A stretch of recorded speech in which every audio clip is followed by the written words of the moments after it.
nílẹ̀ yìí odi ìgbére ó lọ ó mọ̀mọ́ lọ Adéyẹmí lọ nílẹ̀ yìí odi ìgbére. Ikú tí mo rí àlá o àrí olú lọ́wọ́ ọdẹ wẹ́rẹ́ o. Ọmọ ìbírò ń kẹ́gàn lóde lẹ̀ yóò.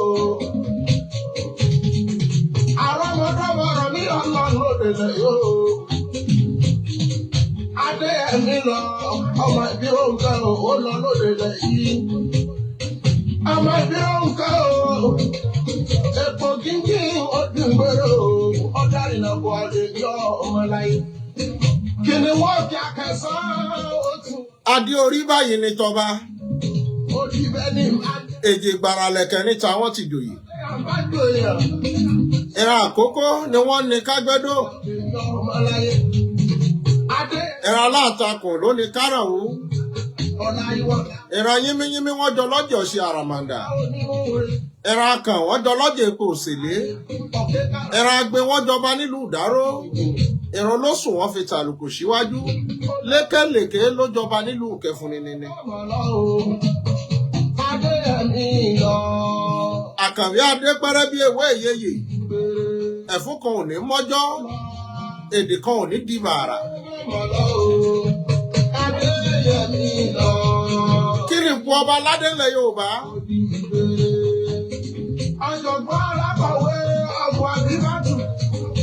Ara wọn kan tí wọ́n ń bú àwọn ọba tí wọ́n ń bú wọn bí ẹni láyé.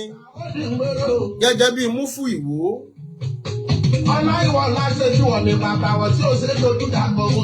Béèyàn bá sì rántí pé Yorùbá lèèyàn. Ara sì gbàyàn ta. Ta ń tó bẹ̀ tó tó bú sọ̀tá ní Sókótó.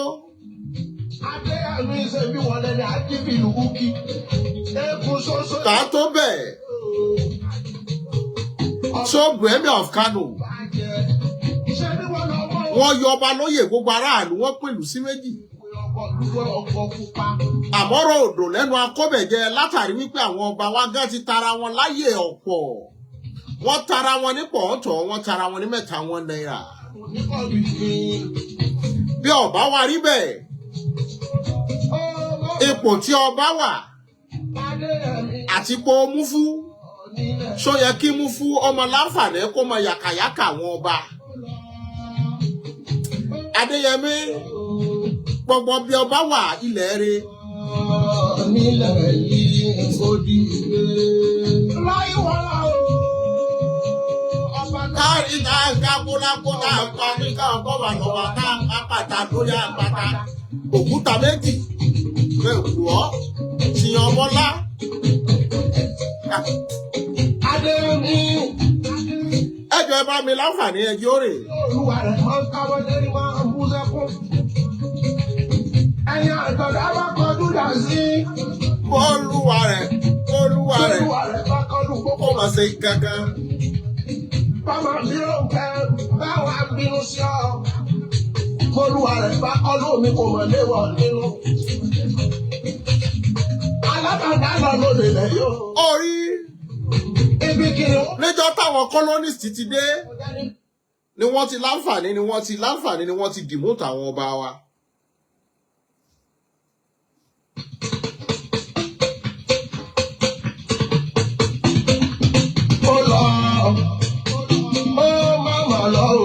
Ìjẹkújẹ jọba láwùjọ àwọn tí wọ́n ń pè ní àfọbàjẹ. Wọ́n deregulate àwọn ọba wa, wọ́n gbé wọn sí under public officers. Ló fi jẹ́ pé gbogbo ọba tó bá jẹ yóò gba certificate of office lọ́wọ́ governor. Ló jẹ́ kí Olówú ọba Kẹ́ńtà kó máa sọ wípé ọba Kúta kó máa sọ wípé gómìnà ló mọ tí ó ṣe sọ̀rọ̀ Olúwo. Because they have the power.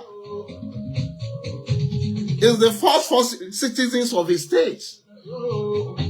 Bí ọba wa ṣe bẹ́ẹ̀ ọba ọmọ ṣe wọ́nranwọ̀nran káàkiri bí epo gbóná.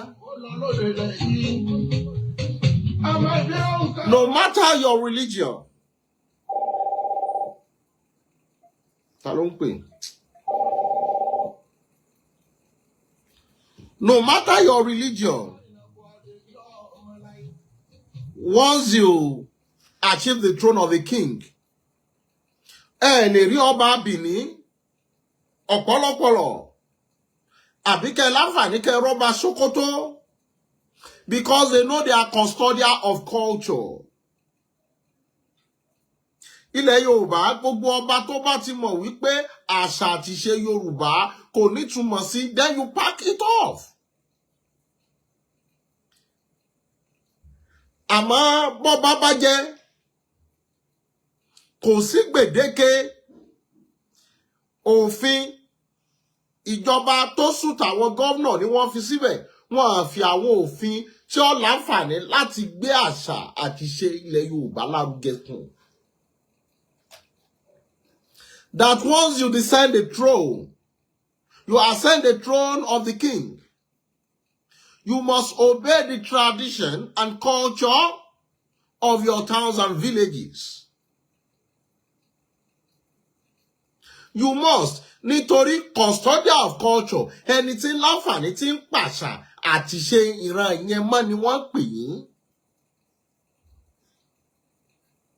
Bàbá wa láǹfààní, bàbá jẹ́ Christian, àbò jẹ́ Mùsùlùmí, má fi po ọba tó wà yẹn fi pe àwọn yòókù lẹ́rú. Because oníkálùkù ló ní ìgbàgbọ́ àti ohun tó ní pinnu sí wípé òun lòun ọmọ bẹ̀ sọ́lọ́hun. Mùsùlùmí láǹfààní, wọ́n fi ọlá ànábì bí Ọlọ́run sọ́dọ̀ Ọlọ́run. Kìrìsìtẹ́nì fọlá Jésù, ọmọ Násárẹ́tì, ọmọ Màrí, láti máa firawọ́ ẹ̀bẹ̀ sọ́dọ̀ Ọlọ́run. Loving in Jesus' name we pray. Bẹ́ẹ̀ wá ni àwọn oníṣẹ̀ṣe, àwọn náà ń fọlá àwọn bàbá wọn wípé Ọ̀rúnmìlà, Odùduwà, Ṣàngó, Ọbàtálá, Ọbàtásà, àwọn náà láǹfààní láti máa ran sí Elédùmarè. Kò wá sí ẹ̀sìn tó wá yẹ kí ẹni tá a bá pè lọ́ba kó wá mú sojú wípé àwọn ẹ̀sìn kan ò jámọ́ kankan. No, ó dàbí gọ́vnà tá a fi sórí oyè ni. You must obey the Christianity, obey the Muslims, and you expect the traditionalists. Kò sí bá a ṣe ṣe àwọn ẹ̀sìn mẹ́tẹ̀ẹ̀ta yìí ló gbajúmọ̀. We have over 4,000 religions throughout the world. Mo kí Mr. Fatai Kasim, mo kí Aṣíwájú, mo kí gbogbo ẹ̀yin tẹ́ ń kí mi. Táwọn ọba yìí bá wá láǹfààní tí wọ́n béèrè wípé níjọ́ táwọn fẹ́ gba certificate of office, ohun tó wà ń bẹ̀ náà ni wípé traditional ruler, custodian of culture.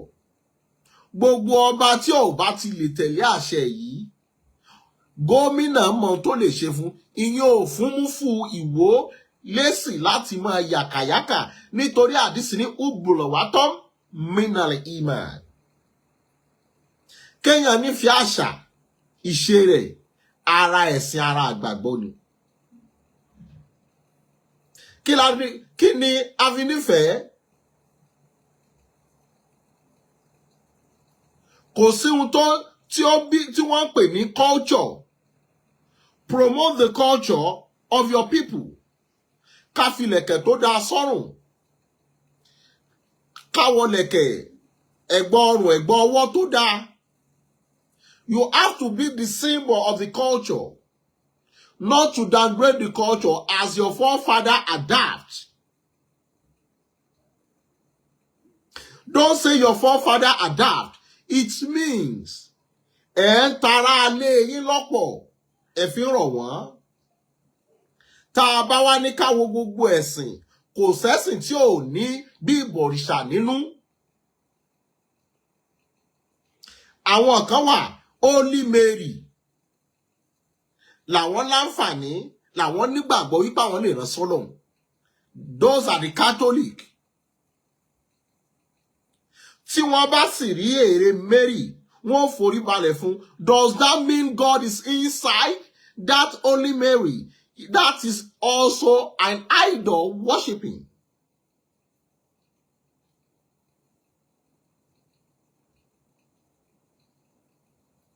Àwọn kan wà tá ń pè ní Buddhist. They believe in those who found the religion. They believe in what they say. It means they are not worshiping God. That is why they call themselves Buddhists.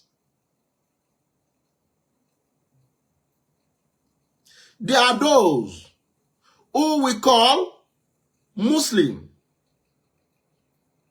They believe in the doing and whatever Prophet Muhammad instructed them. That is called Sunnah. It's not what God tell you. Ta ló gbọ́ ohun t'Ọlọ́run sọ. Be a thinker. Don't be a dart. Hajar al-Aswad, òkúta ni, black stone. Is God the stone? Why is everybody wants to touch the stone? Why did everybody wants to lick it? It's a sign of worshiping what is not God. Why tawaf the Kaaba? Is that God? Gbogbo ẹ̀sìn ló ní ṣùgbọ́n kan wípé lọ́dọ̀ àwọn ọ̀jọ̀gbọ́n, lọ́dọ̀ àwọn psychologists pé kí ló dé tẹ́lẹ̀ yìí rí báyìí. Ẹ má wá wo gbogbo àwọn oníṣẹ̀ṣe àbí traditionalists àbí kọ́ba wá wo rẹ̀ pé gbogbo àwọn yòókù o, they are ephemeral. Everybody is trying to work in spirituality. How do I meet him? The Buddhists, they believe in making the soul travel by meditation. We have the encounter. We have the Brotherhood and Stars. We have the Freemason. We have the Born and Skull. We have a lot of religion. Why will we, once you ascend the throne of a king, kí ni iṣẹ́ ọba? Gbogbo ọmọ ìlú, bó bá ti jọmọ ìlú kan, gbogbo yín pátá gẹ́gẹ́ bí adarí ìlú, gbogbo wọn pátá ni wọ́n dọmọ rẹ̀. Ó bá kéré, ó bá dàgbà. Ló fi jẹ́ pé gbogbo ayé ó fi máa forí balẹ̀. Ìwọ kọ́ ni wọ́n forí balẹ̀ fún ipò tó wà ní. Sọ adé yẹn kalẹ̀ kó má jọba, kó wá rò ká yóò mọ̀ pọ́n ọ lébẹ̀ rárá. Ipò yẹn ni wọ́n forí balẹ̀ fún.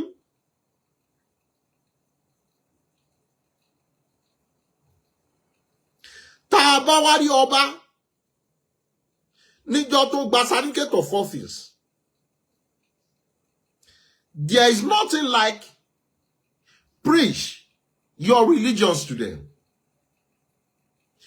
The only thing there is custodian of culture.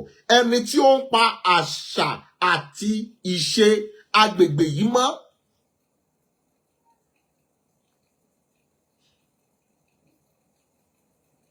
Sultan Sokoto nítorí Uthman Fodio bó ṣe múra pẹ̀lú láwàní ló jẹ́ kí wọ́n sì máa láǹfààní kó máa wé láwàní láti fi represent culture wọn.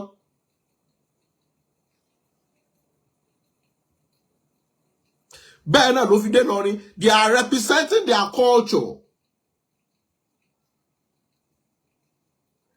Because their father are Fulanis. No matter how you are, kò yẹ kí ọba aládé ó máa bu àtẹ́lu gbogbo àṣà àti ṣe ìlú rẹ̀.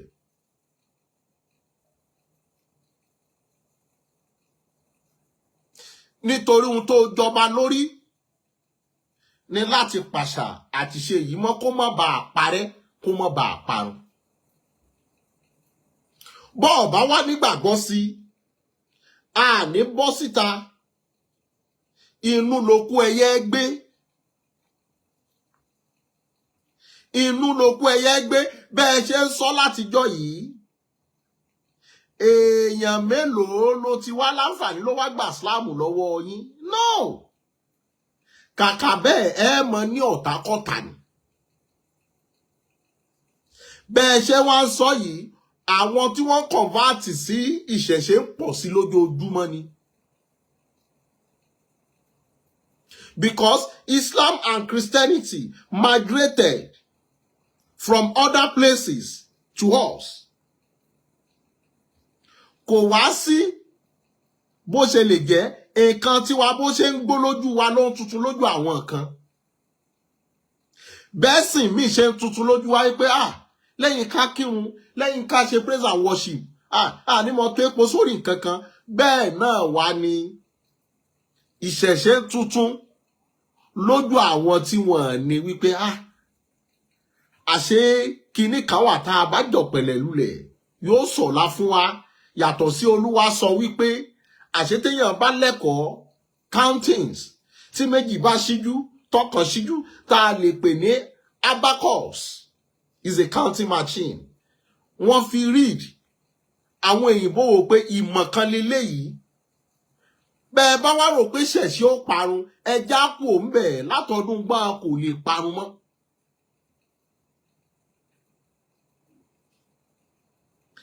Gbogbo ọba tó bá ti wá wà lórí oyè ti mọ̀ yí pé gbogbo ẹni tó wà lábẹ́ rẹ̀ ó járọ ni.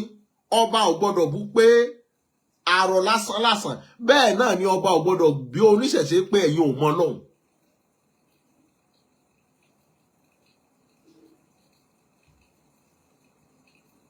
Gbogbo ohun tá a rí nínú Quran wọ́n sọ ni wípé ó sọ báyìí, ó wí báyìí, kò séyìí tá a fojú wa rí tètè.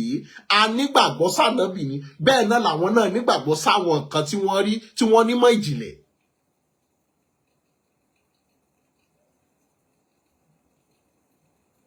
Báyé ṣe wá lọ nìyẹn. Àwa ní máa fọ̀rọ̀ sírú Mufty wò lẹ́nu tí wọ́n máa sọ pé minority làwọn kan, àwọn kan bẹ́ẹ̀ máa ń dá ogún lẹ̀ ni. Ẹ jẹ́ kó ló ṣàwó ṣòṣà làkúndínlé kó wà ní ẹ̀dín.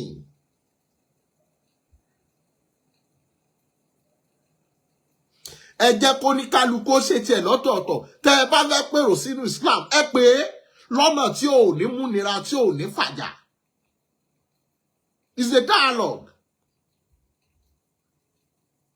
Ọlọ́run tẹ́ ẹ sì wò yìí kò ṣeé gbìjà.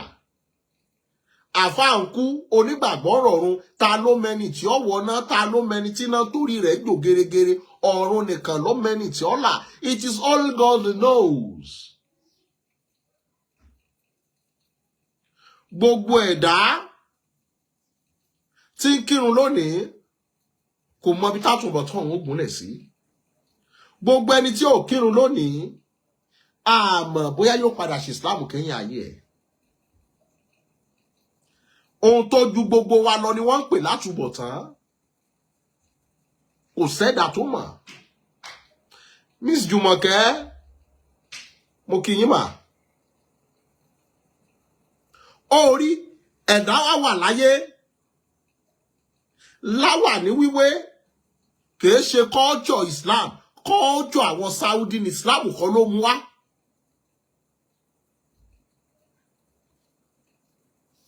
Kò sí nínú òfin ṣẹ̀ríà pé tó o bá fẹ́ kírun dandan o gbọ́dọ̀ wé láwàní. Culture àwọn Arab látàrí wípé wọ́n máa ń wé nítorí desert láti fi cover vein ojú wọn àti ẹnu wọn. Culture láwòwòwò tó dẹ̀sìn.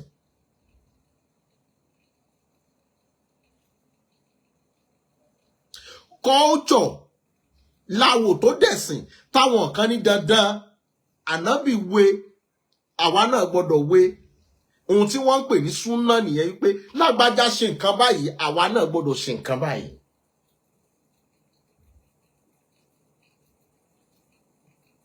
ohun tó wá di gbajúgbajà tẹ́lómi ó wé láwàní nìyẹn. More purpose tí wọ́n wá fi ń wé láwàní nígbà yẹn tó fi máa ń tóbi ni wípé a kì í mọ̀ tá a bá lọ sójú ogun téèyàn kan bá láǹfààní tó bá jáde láyé ó rí láwàní tó wé bó ṣe tóbi òun ni wọ́n máa fi ráǹpù ẹ̀ láti tètè gbé e sin lójú ogun. Àwọn mujahid, àwọn tí wọ́n jagun sójú ọ̀nà ẹ̀sìn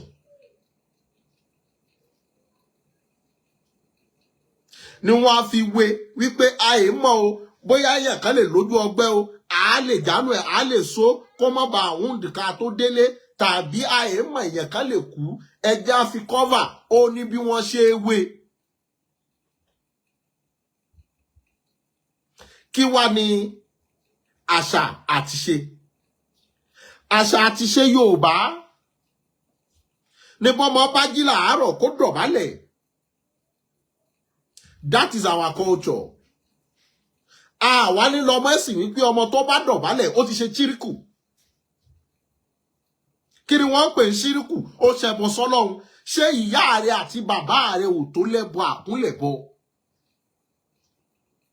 Nígbà tá a gbọ́ wípé àlìjánátá tá a ta kìdá min wùmàtíkùm. Àlìjánà ẹnì kọ̀ọ̀kan ó ń bẹ lábẹ́ gìgísì àwọn òbí rẹ̀ méjèèjì. Ìtumọ̀ ẹ̀ ni wípé òbí rẹ̀ lọ́run rẹ̀. Because at times when I log in on social media, I would like ṣáwọn èèyàn gọ̀ tó báyìí ni. Láyé ànábì, gbogbo ẹni tó wà láyé kọ́ ló ṣe Islam. Gbogbo wọn kọ́. There is no proportion in religion, is a matter of choice. No matter how Oluwo disown what we call Oníṣẹ̀ṣe or insulted them, kò yẹ ká rí agboolé tí ó ní eégún mọ́. Níwò wọ́n sọdún ṣẹ̀ṣe àbọ̀dún eégún, mo rí wọn níwò tí wọ́n ń gbégún náà. That will show you ẹ̀dà kúndélé kún wálé ẹ̀jẹ̀ kọ́ lọ́yà ó bọ̀ ọ̀yà ẹ̀jẹ̀ kó ló ṣàóṣòṣà. Once we say Islam is a religion of peace, let there be peace. Let's live in peace. Àmọ́ ohun tọ́pọ̀lọpọ̀ jẹ́ kò yọ ọgbọ́n. Bí mo yẹn sọ yìí náà, àwọn mi lè ní ó kéwù ní káfíìrì ni. Èmi fèmí àtọ́lọ́hún lẹ̀ kí n wọná. Ṣé bẹ́ẹ̀ mo fẹ́ wọná? You are less concerned about my own life. Mo fẹ́ mu gàrí, ó ní mo ṣe lè máa mu gàrí. Leave me alone. Let me drink my gàrí the way I want. Must I put milk? Must I follow your footsteps? No. Every religion has his or her own question to ask.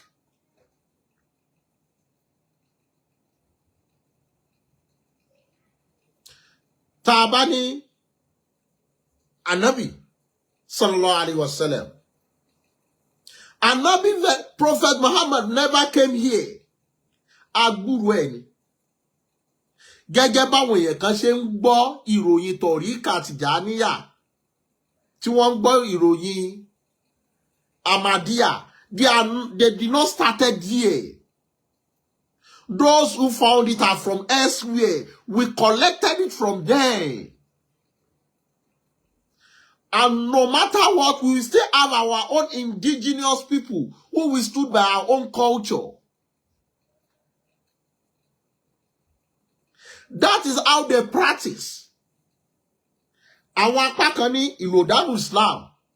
Ìgbà t'Ànábì dé Medina, they have to build bandiri for him. That show you music is part of life. Tola al-badiru alayna min saliyat al-wada'i wa jabal shikru alayna manda ali la ilahi ayu alima fu usufina. Don't be a dad. Kí ló dé tànábì ò ní kí wọ́n gúnrù yẹn jọ yẹn. Tí ò ní kí wọ́n fàáya, tí wọ́n fi wọ́n lu bàndírì, táwa náà bá wá lu ìlú gbágan, gbágan. We are using it to make a sound. Ìyẹn ò sọ wá di wípé àmọ́ Ọlọ́run. Àwọn ń ṣe làjíjẹ̀, tìjẹ́ǹjẹ̀, làílà, ìlàńlà, Ọlọ́run, ìwọ ló tóbi. That is báwa náà ṣe ń fi ìyáàlú sọ̀rọ̀. Tá à ń fi gángan wíjọ́, bẹ́ẹ̀ náà làwọn náà ń fi bàndírì wọn sọ̀rọ̀. Orí bóníkálùkù ṣe máa ṣọ́rán yàtọ̀ọ̀tọ̀. Bàbá tí wọ́n láǹfààní tí wọ́n lùlù àgídìgbò àbí wọ́n lùlù gángan àbí wọ́n lu àgbámọ́lẹ̀ ẹlòmíì ò ní ìlú àwọn olóòṣà. No. Every tribe have his or her own culture. Bọ́ ọba wa rọ́mọ Yorùbá tó lùlù kò ń ṣe pé ẹlẹ́bọ ni. That is the knowledge God has brought to them then. Pé ẹ ṣe báyìí, ó máa fún yín sáǹdì báyìí, ẹ ṣe báyìí, dòre mí. Ó máa fún yín báyìí. Àwọn ará Màdínà Mọ́kà náà mọ̀ wípé ẹja mú àwọ̀ yìí ká fi bo bí yìí. Tá a bá lù báyìí, ó máa fún wa ní làjíjà, tìdẹ́ǹdẹ̀, tàjíjà, tìdẹ́ǹdẹ̀. That is the simple arithmetic.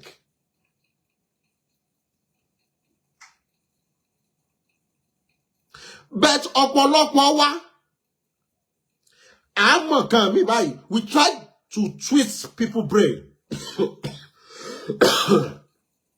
Sorry. We try to twist people's brain. Ọ̀rọ̀ yìí láti bí ìjẹta àti ìjẹrin ló ti but mo busy gan.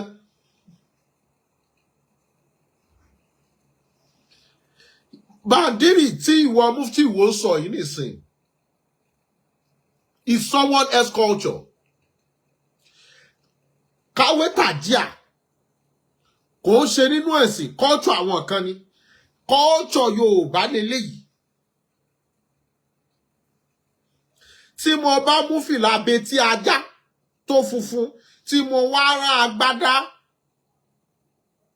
tí mo wá rán ṣòkòtò yẹn ní kẹ̀m̀bẹ̀, ìyẹn ò sọ mí dolóòṣà. Kọ́ọ̀tù àwọn bàbá wa bí wọ́n ṣe gbọ́ngbọ́n tí wọ́n ránṣọ ń gbà yẹn ni wọ́n fi sọ pé sányán ni bàbá aṣọ, àlárì ni bàbá ẹ̀wù. That is their own culture. Jàlámíà ni kọ́ọ̀tù àwọn ará Saudi.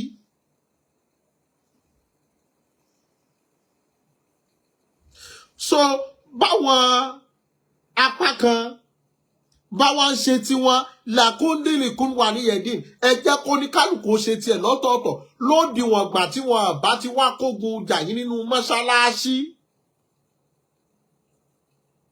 Látọjọ́ tí Mufty ti ń sọ, tí Olúwo ti ń bú àwọn oníṣẹ̀ṣe, kí ló dé tá a fi rí àwọn tó sì lẹ́kùn eégún nínú Ìwó?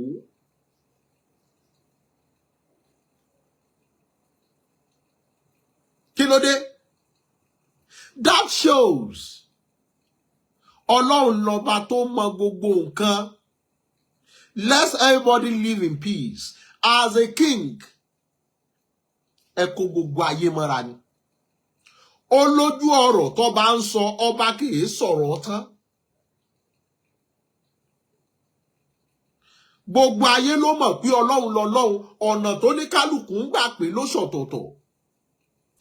Ní Tọ́pẹ́ Àlàbí fi ní ibi gbogbo ló wà bàbá o, ibi gbogbo ló wà Ọlọ́run àgbáyé, ibi gbogbo ló wà, ibi gbogbo ló wà. Ó ń bẹ lọ́kàn ẹ tó bá gbà á láàyè, ibi gbogbo ló wà. Kò síbi tẹ́ ẹ bá pọ̀ lọ́hùn sí, Ọlọ́run ó mọ̀ jẹ́ ó mọ̀ pé hinema kọlùnà lìṣe in ìzárọ́dínà ánàkùnlọ́láhùkùn fàyàkùn. Dájúdájú ọ̀rọ̀ wa sí nǹkankan tá a bá ti ní kó rí bẹ́ẹ̀ yóò sì rí bẹ́ẹ̀. Ọlọ́run ní ń jẹ́ ọ̀rọ̀, òun ló fàṣẹ sí. Tá bá bi oníṣẹ̀ṣe, yóò ní pé Elédùmarè o, ìbẹ̀yìn tó nílé ayé o, ìbẹ̀yìn tẹ́ lò ní o. He is giving praise to the ancestors. Likewise, the way we say, Ọlọ́run wọlá àwọn bàbá wa nú ẹ̀sìn. Wọlá Ànábì wa Muhammad. Wọlá bàbá Kudusu Kọ̀rọ̀. Wọlá bàbá Kòbéèrè. Wọlá bàbá Zazi. Bẹ́ẹ̀ náà làwọn náà fi láǹfààní ni wọ́n ń pè àwọn aláṣekù. Láti fi ọlá wọn tọrọ, láti wò wípé aláwọn tí wọ́n súnmọ́ bí ká sọ̀rùn. Let's call their name into it. That means you are invoking their spirit. Because a lot of people don't understand what we call religion. Religion is a stage of being enslaved to what perspective.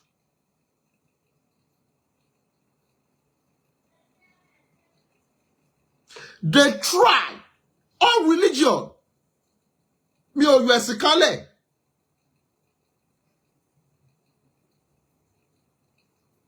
All religion. Gbogbo ẹ̀sìn ló ní ìbéèrè tó jẹ́ pé tá a bá bí àwọn tó wà ńbẹ̀, there will be confusion. Ló fi dàbí pé Ọba Solomon ayé máa wò wípé bọ̀bọ́ yìí ó ronú upside down. No, a good thinker. We know all religion have a question to answer. But oníkálukú wò wípé, let me just follow my faith here.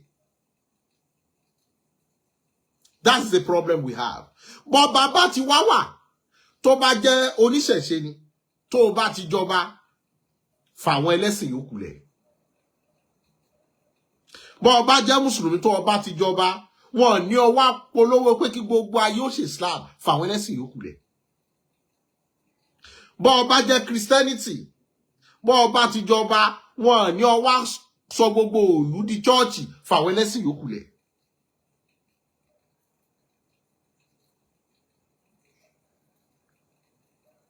Okay, for instance, in Nisha, their mosque was closed for good, I think, 5 years.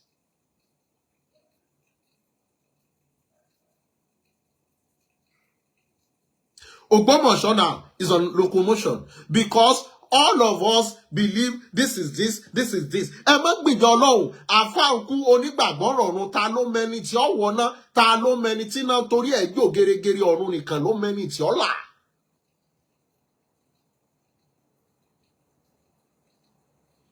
Ọ̀run nìkan, it's Almighty God that knows who will make it to eternity. What was Adam's religion?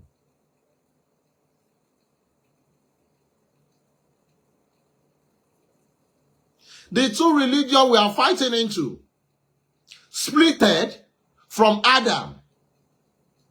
Christianity splitted from Adam. Islam came from the son of Adam. And Adam himself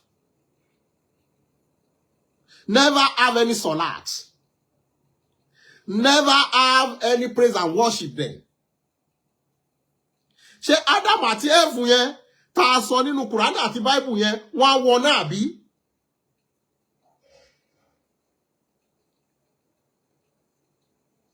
Just sit down.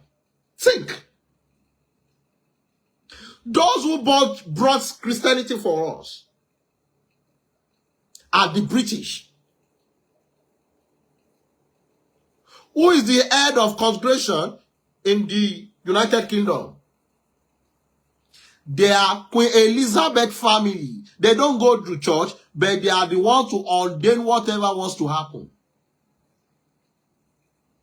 They brought Christianity for us. They are the one who told us everybody is a free man. They can bless a gay marriage. Shati Yawirini.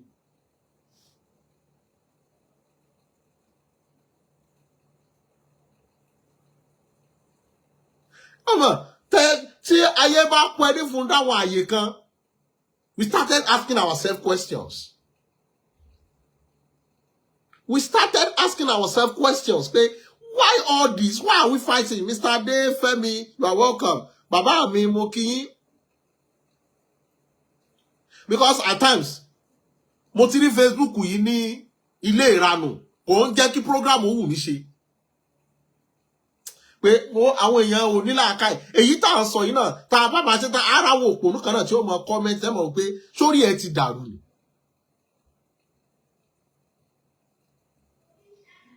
All religion have one or two things that beautify the religion. I'm a Muslim. The Muslim go into the Quran. They find a verse which says, Inna dina in the lie al-Islam. The only religion accepted by Allah is Islam. Then we go into the Bible. We find a verse. Nobody goes to the Father except through the Son. Which song are we going to follow? Oluwa fẹ́ràn maráyé tó bẹ́ẹ̀ gẹ́ lójó fọmọbìnrin kan ṣoṣo fún wa fẹ́ni tó bá gbà á gbọ́ yóò níyè ayé àìnípẹ̀kun. Ọmọ wo wá ní ká tẹ̀lé?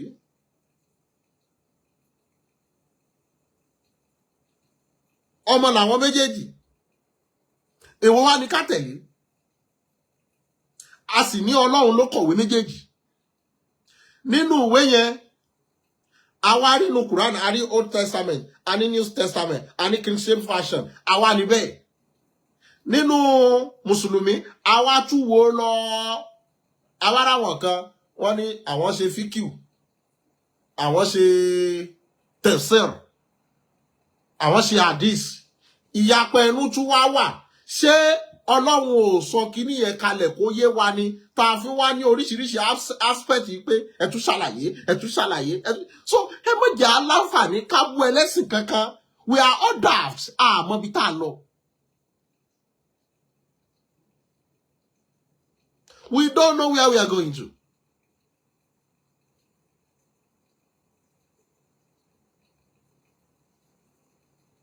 Who knows? Who knows? Our great forefathers who never listened to what we call Islam or Christianity. Where are they? Wọ́n wọ́n tá a bá wá ní Islam nìkan lọ́nà. Ṣé gbogbo àwọn religions tó kù yẹn Ọlọ́run dẹ̀ kó gbogbo wọn yóò dẹ̀ dà wọ́n síná? Let's be realistic. Àwọn kan wà oòrùn ni wọ́n ń bọ, àwọn kan wà màálù ni wọ́n ń bọ, especially àwọn Buddhist. Ọlọ́run dẹ̀ ń ṣàmì sí. For a king, you must use balance of justice. Balance of justice.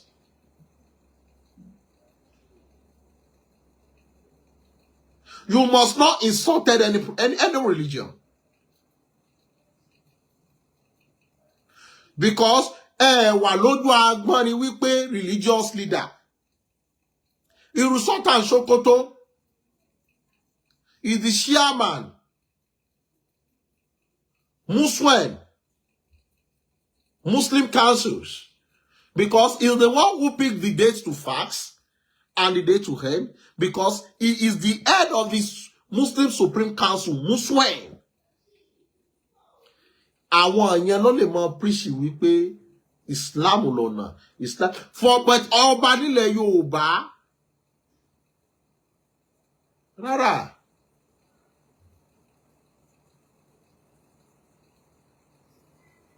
Because under your signatory, you are called traditional ruler.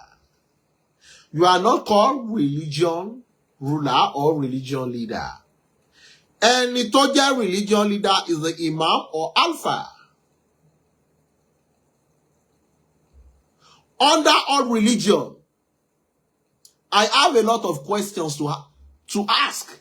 But ọ̀jọ̀gbọ́n máa ń sọ̀rọ̀ kù kìí sọ̀rọ̀ tán.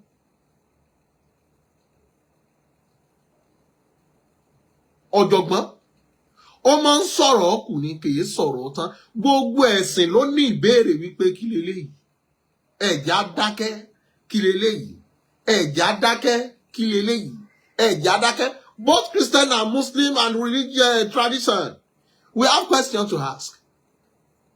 Oòduà àtẹ̀wọ̀n láti bo. What is the meter of the chain? Kí ni meter chain yẹn?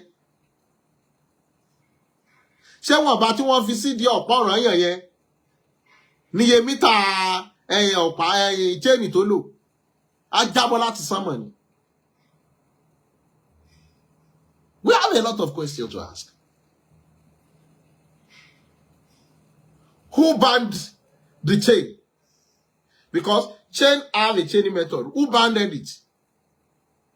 Better let us keep our secret. Mosela Kupupa. What is the feet of the ocean is splitted? From ground, from up to ground. What is the meter of the ocean? Àwọn kan tí wọ́n test machine kan tí wọ́n lọ sínú odò tí wọ́n dé mọ́. Titanic, how many meters ló wà sílẹ̀? What is the meter? So, odò yẹn, ó wá ga bí 4-story building, ó wá yà báyìí. Àwọn yẹn wá gbabẹ̀. Òkun Èkó, bóyá tóbi tó yẹn. So, àwa yà. Àwọn èèyàn wá ní rìnrìn láti èbúté, wọn ní rìnrìn bí a week kí wọ́n tó dé èbúté lọ. Ẹ̀já ọ̀rọ̀ adákẹ́ kóníkálùkù kan máa gbàgbọ́ lórí nǹkan tó bá gbàgbọ́ lé lórí.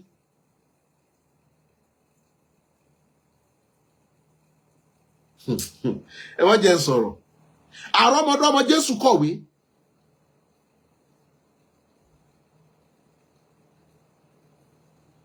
Gbogbo ẹ̀sìn ló ní questions. Táwọn ọ̀jọ̀gbọ́n kan máa dákẹ́ tó fi jẹ́ pé ọ̀pọ̀lọpọ̀ professors they are not religionalists. A kàn wò pé ẹ ṣàfihàn lẹ̀. Because religions are being coded.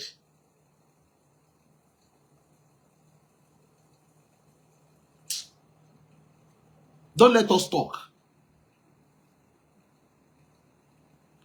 Àwọn ọ̀rọ̀ mi wà tí èèyàn bá sọ. Ilé ó mì.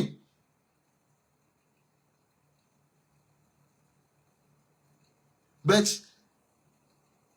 wọ́n ní ó wá di òwe nínú Yorùbá wípé ohun tójú àgbàlagbà rí tó fi jìn bójú ọmọdé bá rí yóò fọ́.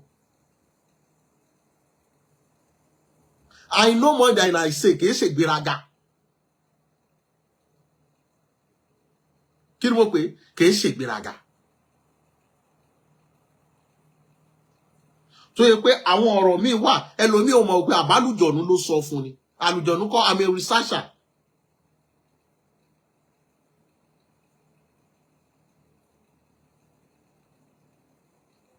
Uncle, brother Abdulkarim Mukisa. So where are we going to? Don't let us be into religious slavery and started abusing others about religion. Tabat sayyid al-kawmina adimu olórí ìlú òun ni ìbọ̀rí gbogbo wọn. You let everybody live in peace. Mufty wo? Who give you the throne? Who ascend you? Ọlọ́run kọ́ ló fún ọ lóyè. Islam kọ́ ló fún ọ lóyè. Ọba ló fún ọ lóyè.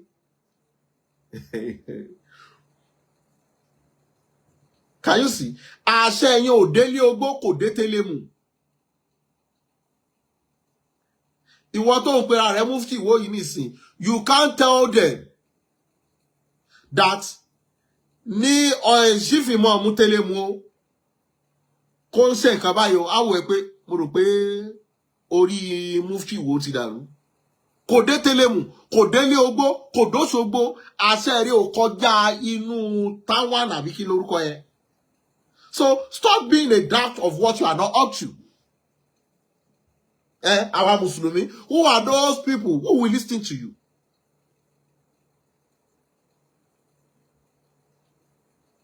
The difference between religion and worship.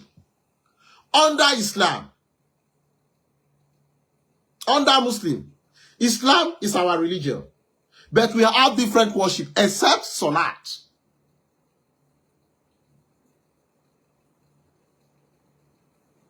The way Ahmadiyya practice is quite different. After Salat, Ahmadiyya never practice anything else. Àwọn Tijaniya, àwọn ṣe wasifa àti kubura, which some of the Ahlus-Sunnah wal Jama'ah excluded themselves from it. No, it's a shirk.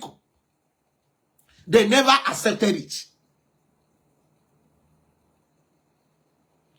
Èrò nìkan ló dà àwọn Mùsùlùmí pọ̀.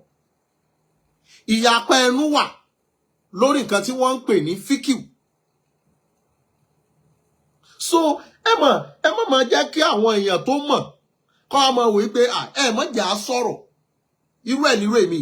Màá kọ́ wò pé ẹ ṣàdákẹ́jàre ẹgbẹ́nu sọ́hun tàbí kí n kàn pé ẹlòmíì tí mo bá rí pé ó súnmọ́ mi pé ṣo gbọ́rọ̀ tí lágbára sọ̀rọ̀ líle. Tó bá yá ní sọ́wọ́n Mr. Wisdom dé sọ̀rọ̀ líle sọ yìí. Sọ̀rọ̀ ni. Sọ̀rọ̀ líle.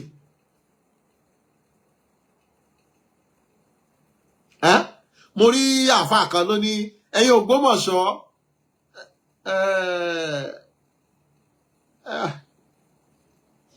Ṣakí wọ́n láwọn ọmọ Ṣakí Ògún òrọ́ké Ògún bá o.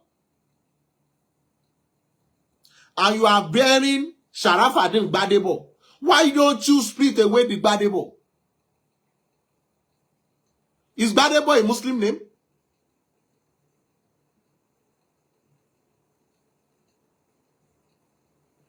Is Gbadebo a Muslim name? Ogun Orokin. It means Ogun never amend what we call Ike. Agbede oro bata. It can never made a shoe because Tagbede ba ro bata. It means it can't be weird. They are just using it as a praise, stoner poetry, to let us know where you migrated from, to let you know your forefathers, what they are into. That is why Kosibita Atile Rakmeni to Dabi Shaki, they are letting them know how their forefathers are being a iron amender. Ogun orokin agbede oro baba àjèjì kì í bá wọn rà sábà rí tẹrú tọmọ ní bá wọn ro lógún ṣé yẹn ti dín mọ́ni ẹ kù ni. It doesn't stop your iman.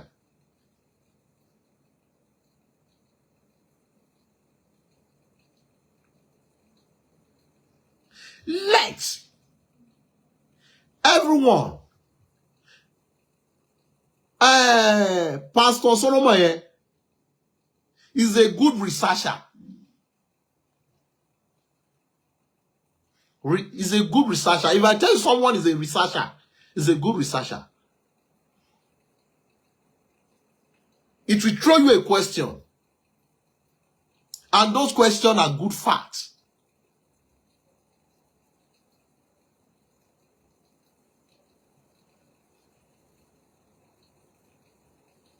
Agbede oro baba. Okay, thank you.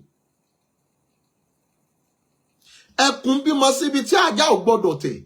Ẹkùn bímọ síbi tí ajá ò gbọdọ̀ gbó. Bájá bá gbó adíjíjẹ fẹ́ni tí wọ́n jẹ kiri. Ṣáàkì lògùn nígò abàyà dìndì. It means they are brave.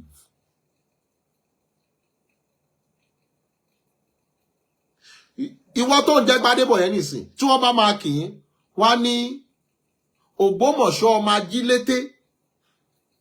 Ọmọ afogbó tẹ̀lúdó. The one who is old before he found a town. Ọmọ afogbó gbógun lérí pàǹtètè. The one who is old and still has the power to face the war. Is a tonal poetry, idioms of words.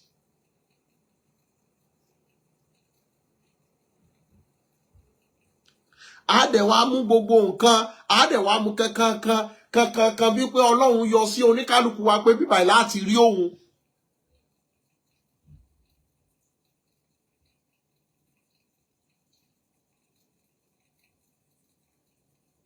Àdẹ̀wà mú bí pé Ọlọ́run ní bíbáyìí ni mo wà o. Rárá. àwọn èèyàn ojú ńlá sí lójoojúmọ́, àwọn èèyàn ń béèrè, àwọn èèyàn ń wádìí wípé kí lélẹ̀. Ayé ti kúrò láyé pé àáfàá mi sọ fún mi, ìmáàmù mi sọ fún mi, ọba ìlú wa sọ fún mi. Rárá. Your phones are a good weapon to you. You can Google and search.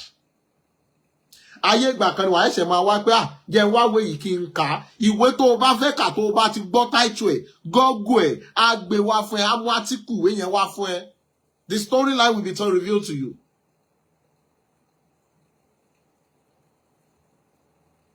A ti kúrò ní century téèyàn kó kàn sọ̀rọ̀ tó kàn múlẹ̀ táráyé tó wà bí DJ YK táwọn èèyàn rẹ̀ tẹ̀yẹ.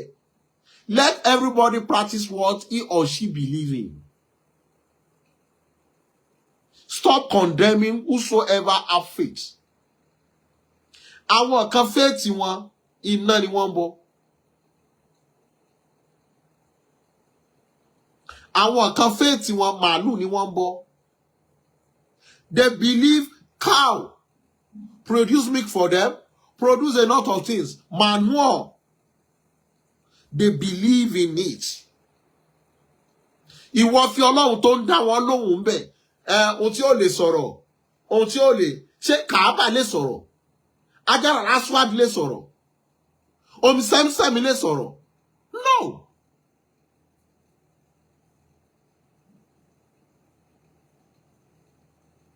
Ohun tó ń ṣẹlẹ̀ láwùjọ yẹn ni wípé bẹ́ẹ̀ bá pọ̀ níbì kan, kò ní burúburú kọ́lọ̀ mọ́ wọlé èèyàn kan mọ́ ẹyin lára. Ló fi jẹ́ pé bí wọ́n bá tẹ fátán, wọ́n ní gbogbo awo tó wà ń bẹ̀ kó súre. Ó rí èèyàn kan wà ń bẹ̀ tí ó láṣẹ lẹ́nu tọ́lọ́wọ́ sọ pé ó dá.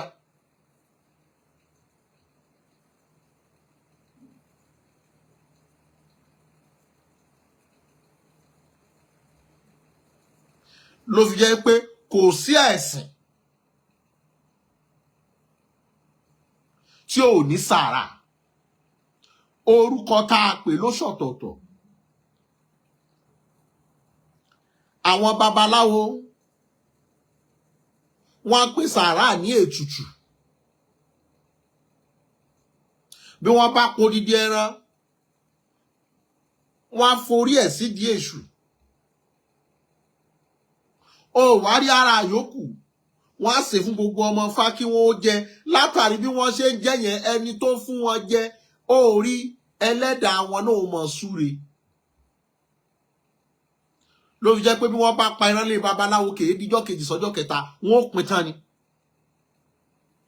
Bẹ́ẹ̀ náà wá ní táàfà bá ṣàdúrà tán, á ní ẹ ṣe sàárà. Inú kí wọ́n pẹran àbí kí wọ́n lọ ha fáwọn àtẹ́wọ́gbọrẹ, ètùtù lè tùtù ń jẹ́.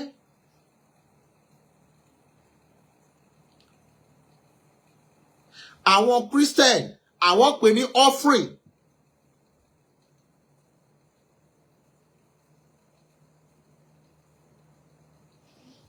What do you want to offer? What do you want to offer? Lord, the offering. I can offer this.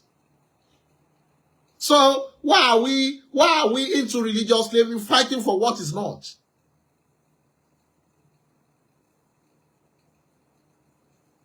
Ọlọ́run sọ wípé níbo lọ́lọ́run ti yọjú sí ọ.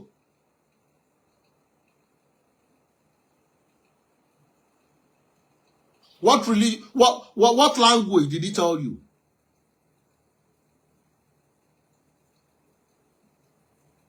Ẹ kàn fẹ́ máa provoke èèyàn yóò àmọ́ wípé má jẹ́ kéèyàn sọ̀rọ̀. Bí mo yẹ wà mo ṣe ń ṣẹ́nu kù.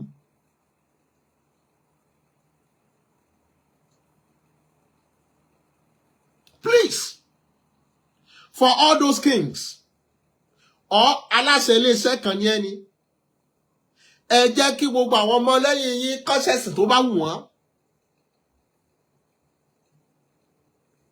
Gbogbo ọmọ mi ìṣorí ibú lílé ọkọ lọ́wọ́lọ́wọ́ báyìí látàrí pé kò gbọdọ̀ fẹ́ lágbájá. Ibi tó padà lọ́kọ̀gùn sí kò rí dùnnú ń bẹ̀.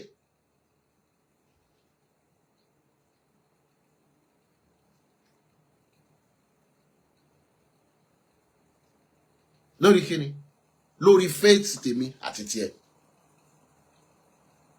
Bọ́ bá wá rí bẹ́ẹ̀ ṣó yẹ kọ́mọ babaláwo sì mọ ríyàwó.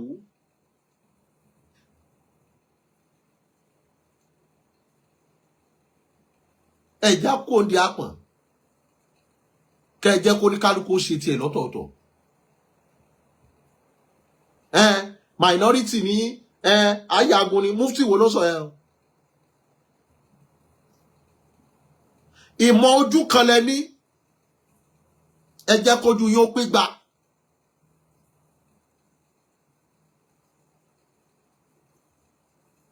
That is why the Holy Prophet says, seek for knowledge even though if it is China. China gbà yẹn ṣé wọ́n kéwú China ni? No. Because he knows ayé máa dáyé mechanism, àdáyé machine. Go and knew them and know how they are implementing the machines. Ẹ lọ kẹ́kọ̀ọ́ ta, ẹ má kẹ́kọ̀ọ́ ojú kan, kẹ́ wá mọ fojú kan ríran, kẹ́ mọ ní gbogbo ẹni tó wà lápá bíbá yóò ṣe yàn. Ohun tẹ́ ẹ rí lẹ̀ ń sọ, ẹ rí apá bí.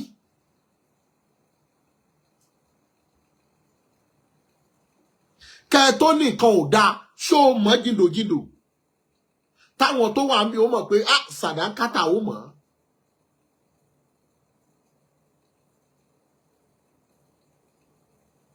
Gbogbo oníṣẹ̀ṣe wọ́n ṣe àkọ́dá ayé ìbá ta ló kọ́dá ayé. Adam ó ń pe bàbá tí wọ́n kọ́kọ́ dá sáyé aṣẹ̀dá ayé ìbá which is God. Ìbẹ̀yìn aláṣekù the ancestors his forefathers those who live it before they give it to them. That is why whenever Muslim wants to pray, Ọlọ́run kó wọlá bàbá wa lágbájá, Ọlọ́run kó wọlá bàbá wa tàmẹ̀dù, they are using their home to ask. Ọlọ́run kó wọlá bàbá Sheikh Ibrahim, Ọlọ́run kó wọlá Nabi Muhammad, ẹ̀ ń fi ọlá rẹ̀ náà tọrọ ni.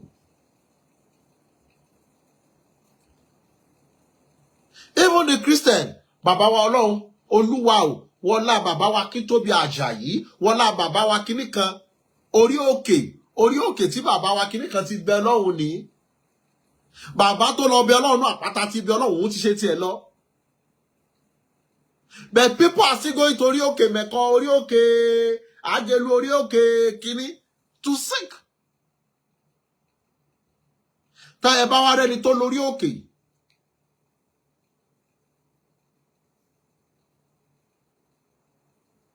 You now said, ó lọ ṣeun tí ò dáa. Òkè gègé ìrà yẹn, ṣe bá nábì ló máa ń lọbẹ̀, tó máa ń lọ ronú pé báwo lọ́lọ́run ṣe dáyé, ká tó wá fún láyà àkọ́kọ́ wípé Ikra, kí ló dé tẹ́yìn náà lọbẹ̀? Ẹ má jà sọ̀rọ̀. I'm a Muslim. Àwọn kankan wà tó wà questionable. Stop attacking those other religions. Leave them alone, let them be.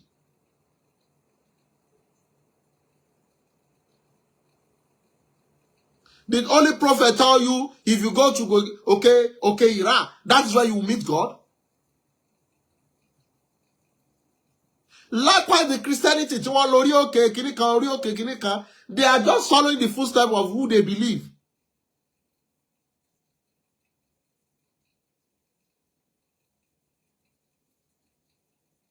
Ẹ máa wá rí gbogbo àwọn ará yòókù bí pé wọn mọ Ọlọ́run wọn, ẹ fi ẹni kálukú lẹ̀. Mo sọ kò sẹ́sìn tí ò ní ìbéèrè nínú. Oníkálukú akọ̀wò pé ṣébi tí ẹ̀sìn ilé wà ní? Ṣébi tí tẹ́lẹ̀ wà ní?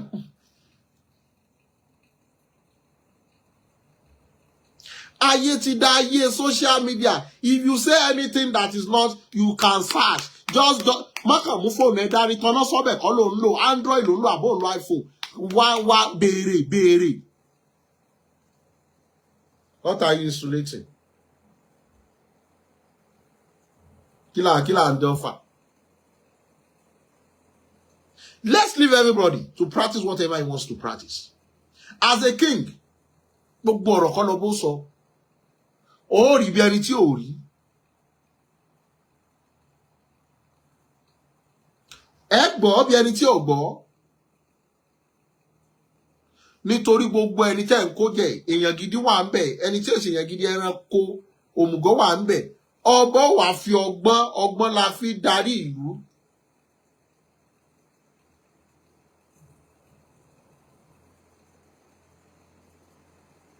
Let everybody practice whatever.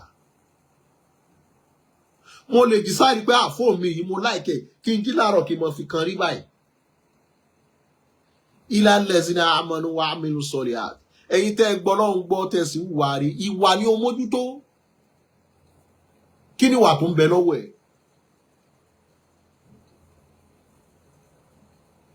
Did God tell you you are his messenger? You are just trying. Will God pick you as one? John the Baptist ló baptize Jesus. Jesus ní orúkọ jùlọ.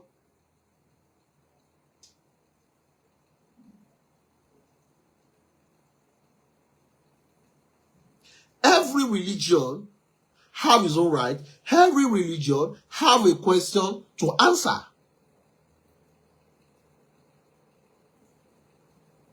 But ọ̀jọ̀gbọ́n, the more researcher you are, the more crazier you are in the looks of the fools. Bẹ́ẹ̀ mi máa ń wò mí ní sáà ní àwọn eléyìí rárá o wọ́n ti di èṣù wọ́n lè ní wọ́n ti di ṣèitán. Ìmọ̀ ṣèitán ni ló wà ní agbárí ọmọ wisdom yẹn. Ìmọ̀ ṣèitán nìdá.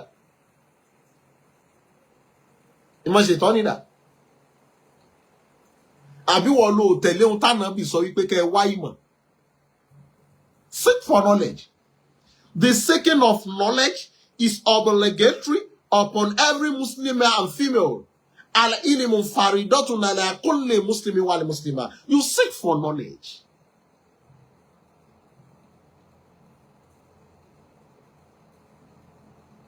I can be in my house from day till night. Lè rí mi bí tí mo ti ń wo fíìmù. Fóònù mi máa wà lọ́wọ́ mi àbí kí n máa kàwé kan ni. Àwọn ọ̀rẹ́ mi máa ń bú mi ní. Kò ní yọ̀dí. I don't have time. I prefer sitting alone, meditating, asking myself questions in my brain, answering myself in my brain. Ẹni tí mo ṣe gáà.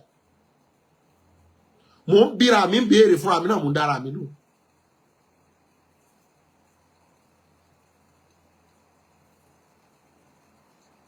So, social media, worship what you believe in. That can lead you to your spirit. Everybody practice what he believes to waken up the spirit in him or her. Our Buddhist spirit. Mùsùlùmí wọ́n ní ó dìde lóru. Our Christian wọ́n ní ìsọjí ọlọ́jọ́ méjì waking up your spirit. So, whatever you know to waken up your spirit and that can lead you to God, do it. Kò sẹ́ni tó dọ̀rùn bọ̀. Uncle Saheed, ìtànà ọlá. So, ẹ má jẹ́ ń gbà wá lákòókò. Tá a bá ní ká máa sọ lọ, ọjọ́ kan máa lọ ni mo ti lò more than 1 hour.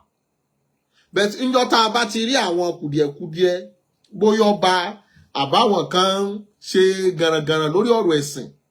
Ọ̀rọ̀ ẹ̀sìn ò rí bẹ́ẹ̀ yẹn. Kò rí bẹ́ẹ̀ yẹn. Kò rí bẹ́ẹ̀ yẹn.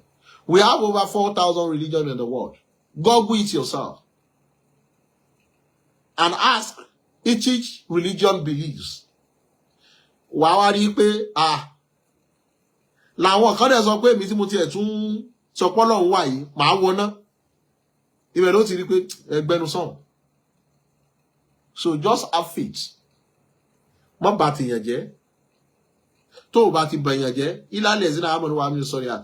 Èyí tẹ́ gbọ́ lọ́hùn gbọ́ tẹ́ ń hùwà rí ìwà gangan. Humanity comes first before religion. Àkànbí, ẹ má bá mi subscribe sórí YouTube channel Mr. Wisdom TV.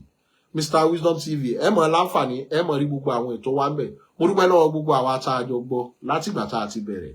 Sẹ́nikẹ́ni tó bá ní ìbéèrè tó fẹ́ bi mí, you can message me directly to the DM. I will surely reply.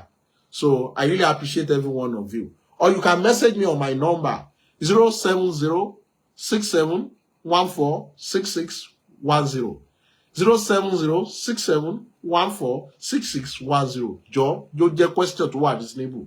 Ó dàbọ̀ ẹ̀yin bàbá, ó dàbọ̀ ẹ̀yin ìyá, ó dàbọ̀ ẹ̀yin ẹ̀gbọ́n, ó dàbọ̀ ẹ̀yin àbúrò.